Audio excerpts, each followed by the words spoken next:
Some of the eggs she stashes away. They will be food to help her through the coming winter.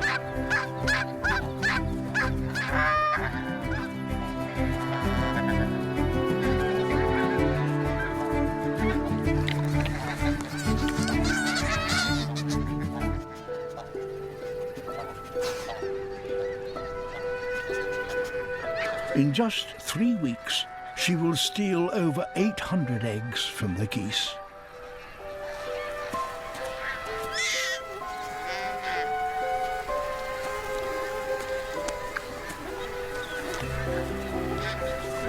But eating a big egg is not easy if one is rather small.